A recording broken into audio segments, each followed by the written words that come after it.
Okay, starting with number 7 का unit number 4. One of the easiest unit, सबसे आसान unit और सबसे छोटी यूनिट है आंसर ऑफ चैप्टर नंबर 7. ये तुमने ऑलरेडी क्लास 12 में भी देखा हुआ है. That is about fiscal policy. Fiscal policy कौन देता है? गवर्नमेंट देती है. और क्या चीज की पॉलिसी है फिस्कल पॉलिसी? गवर्नमेंट के हाँ, गवर्नमेंट के खर्चे और गवर्नमेंट की रिसीट की पॉलिसी कहलाती है क्या? Fiscal policy. तो इसको डिफाइन कैसे किया जाता है? जो सारे टूल्स यूज कर रही है किस चीज के? पब्लिक एक्सपेंडिचर यानी गवर्नमेंट के खर्चे, and public receipt, public debt and deficit financing. ये सारे क्यों यूज कर रहे हैं? To achieve goals of economic policy. आप अपने गोल्स को अचीव करना चाहते हो और अगर आप ये सारे टूल्स यूज कर रहे हो तो उसे क्या कहा जाता है? Fiscal policy. अब बच्चा, फिस्कल पॉलिसी मतलब गवर्नमेंट के खर्चे और गवर्नमेंट के रिसीट की जो पॉलिसी होती है उसका मेन ऑब्जेक्टिव ही क्या है?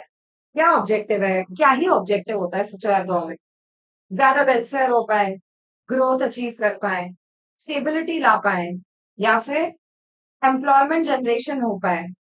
Right? These are the main objectives. Equitable distribution achieve करना. बच्चा एग्जाम में आ गए.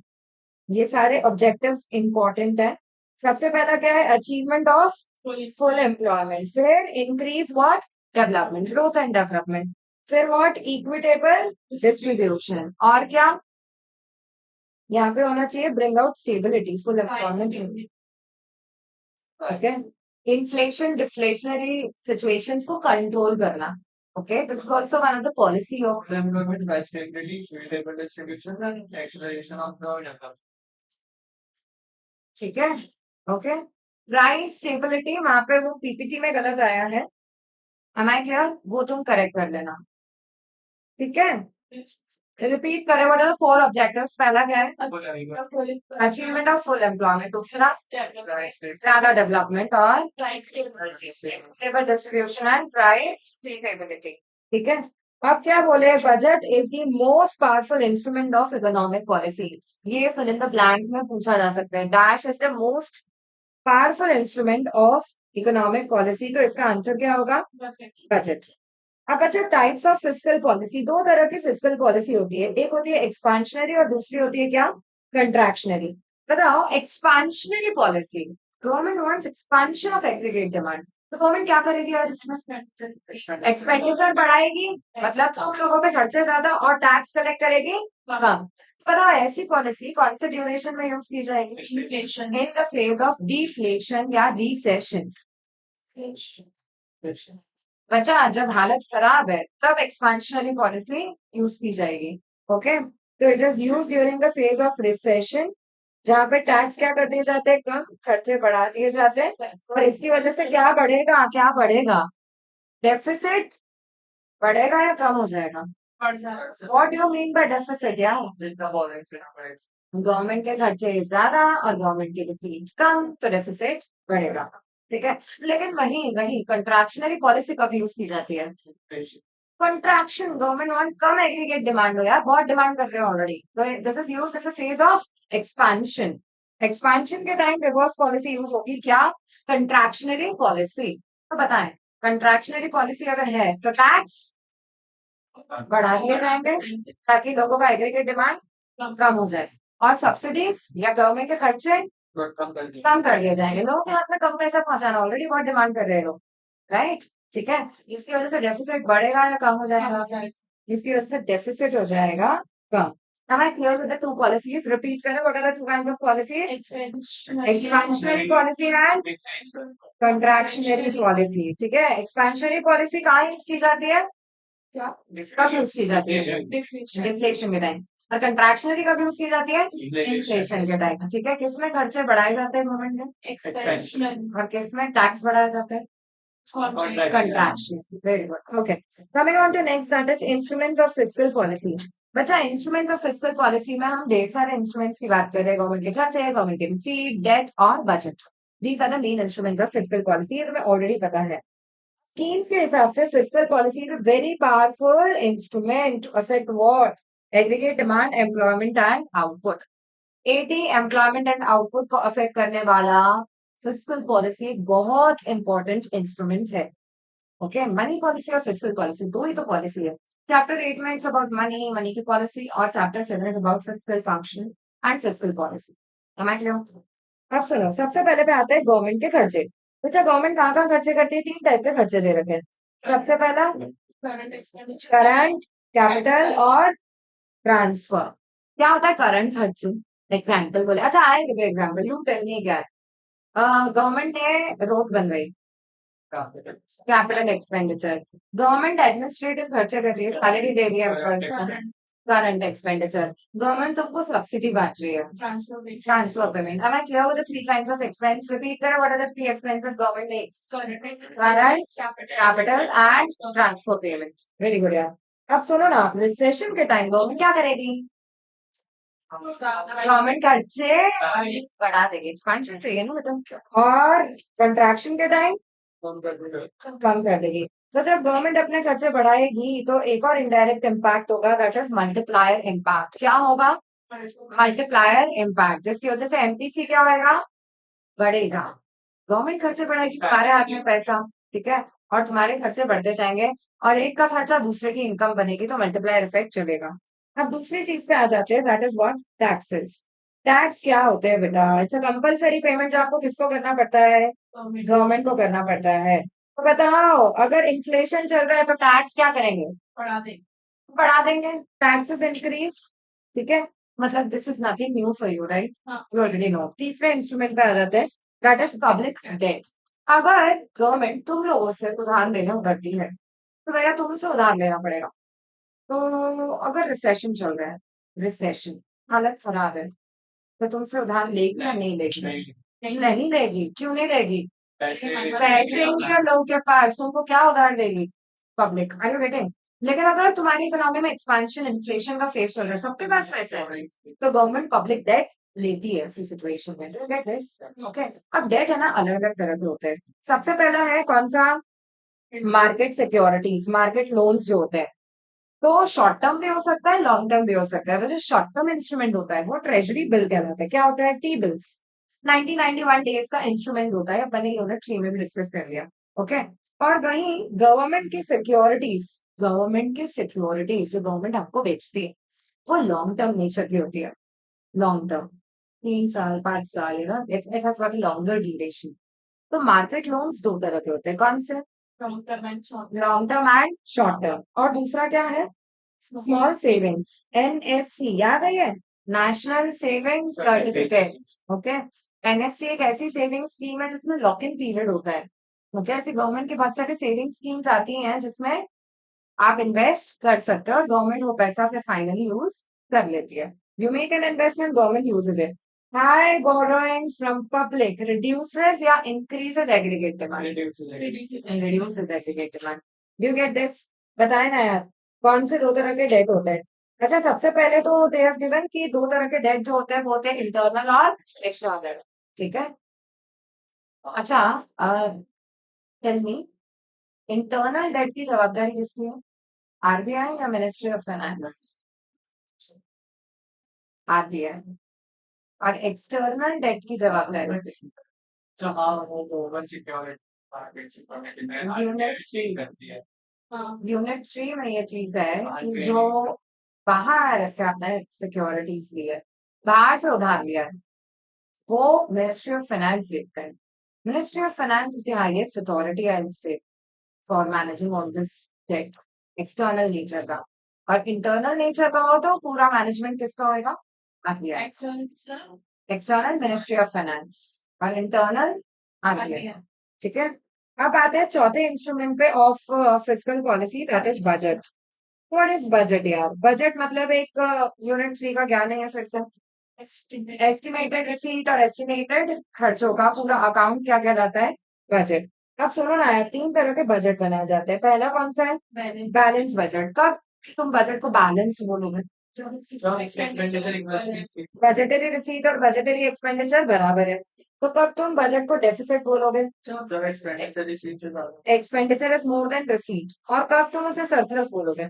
सब रिसीट एक्सपेंडिचर से रिसीट एक्सपेंडिचर से ज्यादा है तो उसे बोला जाएगा surplus budget. Am I clear? ठीक है, अब बोलो ना, कब एग्रीगेट डिमांड बढ़ेगी? कब एग्रीगेट डिमांड बढ़ेगी? डेफिसिट बजट, क्योंकि डेफिसिट बनाया है, लोगों के हाथ में आपने पैसा पहुंचाया है, तो it is going to increase national debt and it is going to increase aggregate demand. ठीक है, कब कम हो जाएगी यार? अगर तुम बनाते हो कैसा बजट? सरप्लस बजट, तो आपका डेट भी कम हो जाएगा और डिमांड भी कम हो जाएगी। It is going to have a negative impact on demand. लेकिन अगर तुमने बैलेंस बजट बनाया तो कोई असर नहीं होएगा एग्रीगेट डिमांड पर, क्योंकि जो खर्चा कर रहे हो उतना ही मिल भी रहा है। Am I clear? अब बेटा नेशनल डेट निकालने का तुम्हारा मॉड्यूल एक लाइन दे रहा है कि पूरा इकोनॉमी का डेट कितना है, ये कैसे निकाला जा सकता है? Bye difference between what? sum of total deficits minus sum of total deficit minus total surplus, आज तक के सारे डेफिसिट को ऐड कर दो और उसमें से क्या माइनस कर दो? सारे सरप्लस। तो आपको पता लग जाएगा आपके नेशन ने कितना डेट लेकर रखा है। Am I clear? Coming on to next, that is long term fiscal policy. यार ये सब जो बातें हैं ना, एग्रीगेट डिमांड को करेक्ट करो, एग्रीगेट डिमांड को करेक्ट करो, आई एम से it's only a temporary fix. ये सिर्फ हाल फिलहाल के सिचुएशन को सही करने के लिए सही लगता है, लेकिन अगर आप सही में चाहते हो कि आप लॉन्ग टर्म में अच्छा परफॉर्म करो, लॉन्ग टर्म में अच्छा परफॉर्मेंस के लिए आपको क्या करना पड़ता है बेटा? सप्लाई साइड को अफेक्ट करो। डिमांड साइड चेंज करने से कुछ नहीं होगा। Change your supply side, increase your production, go for R&D, bring new technologies, bring innovation. Am I clear? अगर लॉन्ग टर्म में चेंज चाहते हो ना, तो ये सारी चीजें टेम्परेरी फिक्स कर सकती है चीजों को। डिमांड बढ़ा देते हैं लोग, कैसे भी करके डिमांड करें, लेकिन लॉन्ग रन में only supply side fixation can work. Am I clear? ठीक है, तो फॉर लॉन्ग टर्म ग्रोथ सबसे पहली चीज, demand side policy should be what? It should be accompanied by supply side policy. Okay, तुम सप्लाई चेंज नहीं करो और सिर्फ डिमांड को चेंज करने की कोशिश करो, it's not going to help. और इसके लिए तुम क्या कर सकते हो? इंफ्रा बनाओ यार अच्छा, ताकि प्रोडक्शन हो, रिसर्च एंड डेवलपमेंट करो, एजुकेशन प्रोवाइड करो, ये सारी चीजें are long term fix. Clear है आपका? मूविंग फर्दर यार, fiscal policy for reducing inequality. Inequality reduce करने के लिए क्या फिस्कल पॉलिसी की जा सकती है? बच्चा ये तो यूनिट 1 का ही ज्ञान है। क्या क्या हो सकता है? प्रोग्रेसिव टैक्स, एसईजेड डिक्लेरेशन, या फिर अनएम्प्लॉयमेंट एलिविएशन स्कीम्स लेकर आओ, पॉवर्टी एलिविएशन प्रोग्राम्स लाओ, रिजर्वेशन दो, जॉब सिक्योरिटी दो, जेंडर बेसिस पे भी आप इक्वालिटी लेकर आओ, उनको भी इक्वल अपॉर्चुनिटीज दो। हमें क्लियर? मतलब basic PDS, public distribution system, ये सारी चीजें are fix for equitable distribution in the society. तो यहाँ पे क्या क्या देखा रखा है? देखो, प्रोग्रेसिव टैक्सेशन, फिर इनडायरेक्ट टैक्सेस को डिफरेंशियल करो, लग्जरी पे ज्यादा और नेसेसरीज पे कम, फिर पब्लिक खर्चे बढ़ाओ किन किन चीजों पे? मतलब गवर्नमेंट के खर्चे बढ़ाओ किन चीजों पे? Poverty elimination programmes, free health, free education देना चाहिए, फिर इंफ्रास्ट्रक्चर बनाओ, प्रोविजंस बनाओ फॉर ऑल दिस, और उसके अलावा सोशल सिक्योरिटी स्कीम्स, मतलब ये सब अपन ने डिस्कस कर लिया है। सब्सिडाइज रेट पे प्रोडक्शन करवाओ। These all can help achieve equitable distribution. Last topic of this particular unit, that is limitations of fiscal policy. क्या? बहुत छोटी सी यूनिट है, अच्छी यूनिट है यार। Okay, limitations of fiscal policy, मतलब ये रटने वाली चीजें कम है, इसमें समझने वाली ज्यादा है, मतलब डोंट हैव टू मगिफाई थिंग्स। क्या दिक्कतें हैं? तो बच्चा लैग बहुत इंपॉर्टेंट पॉइंट है, वेरी इंपॉर्टेंट पॉइंट। बच्चा लैग जो है ना एग्जाम में भी आ गया है। चार तरह के लैग होते हैं। देखो यार, हम बोलने में क्रिटिसाइज कर सकते हैं गवर्नमेंट को, बट नेशन को संभालना अपने आप में बहुत बड़ा टास्क होता है। There are 4 lags.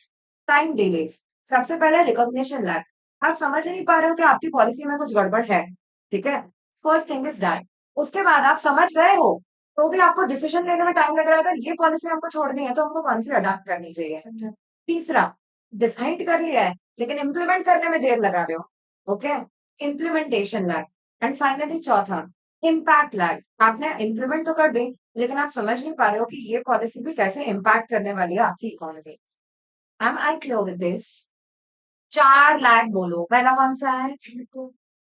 Recognition, recognition के बाद डिसीजन के बाद इम्प्लीमेंटेशन और उसके बाद इम्पैक्ट। ओके, फिर दूसरा प्रॉब्लम विद फिजिकल यार, लिसन, सुनने में सब अच्छा लगता है, डिमांड कम करनी है, टैक्स बढ़ाओ, सब्सिडी कम करो, वो सारी चीजें। इमेजिन तुम क्या ओवरनाइट टैक्स चेंज कर सकते हो? नहीं। क्या तुम ओवरनाइट सब्सिडीज रोक सकते हो लोगों की? नहीं। क्या तुम ओवरनाइट कोई प्रोजेक्ट चल रहा है मेट्रो का, रेल का, रोड का, वो रोका जा सकता है? गवर्नमेंट को खर्चे कम करने से कैसे कम करेगी? उसके खर्चे बंधे हुए हैं। ओके, तो ये सारी चीजें सुनने में बोलने में अच्छी लगती है, लेकिन ओवरनाइट कुछ नहीं हो पाता है। It takes time, everything is going to take time. Clear? और एट टाइम्स गवर्नमेंट के खुद के ही गोल्स अजीबोगरीब होता है। ओके, मतलब वो चाहती है इकोनॉमिक ग्रोथ। इकोनॉमिक ग्रोथ चाहती है तो उसके लिए उसको इन्वेस्टमेंट्स प्रमोट करने पड़ेंगे। लेकिन अगर वो प्रोग्रेसिव टैक्स लेगी तो आप ऑन्टरप्रेन्योर से ज्यादा टैक्स कलेक्ट कर रहे हो। अगर आप ज्यादा टैक्स कलेक्ट कर रहे हो तो वो तो डिस्करेज हो रहा है कि काहे को कमाऊं मैं इतना, मेरे से ज्यादा तो गवर्नमेंट ही वसूल लेती है टैक्स का नाम। Are you getting? तो at times the goals are themselves contradictory. ठीक है, एम आई क्लियर?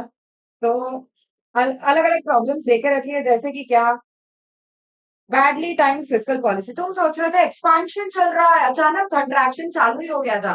ओके, और तुमने लगा दी कौन सी पॉलिसी? कंट्रैक्शन की पॉलिसी। ठीक है, you have not timed it properly. तुम गेस करना रह गया तुमसे सही से कि कौन सी पॉलिसी लगानी चाहिए। फिर क्या है? Difficulties in changing what government tax and spending, sir नहीं हो पाता है। ओके, फिर उसके बाद क्या बोल रहे हैं? Difficulty to reduce government spending on subsidy, social security benefits, ये सारी चीजों पर कैसे खर्चा कम करोगे? फिर उसके बाद क्या है? Difficulty to period of inflation and deflation decide करना अपने आप में मुश्किल हो जाता है। Conflict between several goals of fiscal policy, I told you this already. Okay, then increase taxes में वही इन्वेस्टमेंट्स डिस्करेज कर देंगे। आपने टैक्स बढ़ा दिया है तो इन्वेस्टर डिस्करेज हो जाता है। देन उसके बाद क्या है? Wage price spiral. आप उधार लेने किसके पास चले गए हो डेफिसिट के लिए? आरबीआई के पास। आरबीआई क्या करेगा? नोट प्रिंटिंग करेगा, मनी सप्लाई बढ़ाएगा, मनी सप्लाई बढ़ाएगा तो इन्फ्लेशन चालू हो जाएगा, डिमांड ज्यादा, प्राइस बढ़ने लग जाएगी। प्राइस बढ़ने लग जाएगी तो तुम अपने बॉस से ज्यादा वेजेस डिमांड करोगे। You will be in a spiral known as wage price spiral. ठीक है, am I clear with this? ठीक है, एंड फाइनली अगर आप बाहर से उधार लेना चाहते हो डेफिसिट को फाइनेंस करने, तो it will be burden on future generations. RBI से उधार लिया तो इन्फ्लेशन होएगा। अगर बाहर से रेस्ट ऑफ द वर्ल्ड से लिया तो पिछड़ी हुई इकोनॉमी देने वाला है वो अपने फ्यूचर को। क्राउडिंग आउट, अगर पब्लिक से उधार लेने गए तो क्या होगा? तुम्हारे मेरे जैसे लोगों से गवर्नमेंट उधार मांगने आई, तो बताओ ना, गवर्नमेंट हमसे उधार लेगी? मनी मार्केट में लिमिटेड पैसा है, और वो लिमिटेड पैसे में ज्यादा करके उधार अगर गवर्नमेंट ही उठा लेती है हमसे, दिक्कत कहाँ है तुम्हें? प्राइवेट इन्वेस्टर के पास पैसे नहीं है उधार देने के लिए, बचा ही नहीं ना मनी मार्केट में, गवर्नमेंट उधार लेके बैठी है। और बताओ क्या ज्यादा efficient for the economy, private investment या गवर्नमेंट का इन्वेस्टमेंट? प्राइवेट। बेटा प्राइवेट हमेशा ज्यादा एफिशिएंसी के साथ वर्क करेगा देन गवर्नमेंट। ओके, तो आपने प्राइवेट एंटरप्रेन्योरशिप और प्राइवेट लोन सब डिस्करेज कर दिए बिकॉज ऑफ दिस मूव। आप क्या कोशिश किया? आप प्राइवेट इन्वेस्टमेंट्स को सब्स्टिट्यूट कर दिया with government investments, and that is crowding out. Okay, overall आपने हालत खराब कर दी मनी मार्केट की, और इंटरेस्ट रेट भी बढ़ा दी, और प्राइवेट एंटरप्रेन्योर्स लोन नहीं ले पा रहे। तो क्राउडिंग आउट कब अच्छा हो सकता है? तब अच्छा हो सकता है जब पूरी इकोनॉमी में बुरी हालत है, ऐसे ही पैसा पड़ा हुआ है, इन्वेस्टर्स, प्राइवेट इन्वेस्टर्स इंटरेस्टेड नहीं है उधार लेने में भी, तब गवर्नमेंट को घुस के काम करना चाहिए, अदरवाइज नहीं। इसके साथ ये पर्टिकुलर यूनिट पंप प्राइमिंग, अच्छा मैंने एडिशनली लिखवाया था। लिसन, पंप प्राइमिंग का मतलब होता है one shot investment, one shot investment by government to boost the overall economy. ये एमटीपी में आरटीपी में बहुत बार आ गया है। One shot investment by the government, pump priming का मतलब होता है one shot investment by government to boost overall economy. Okay, that's it. और कुछ होता है क्या? नहीं। ओके।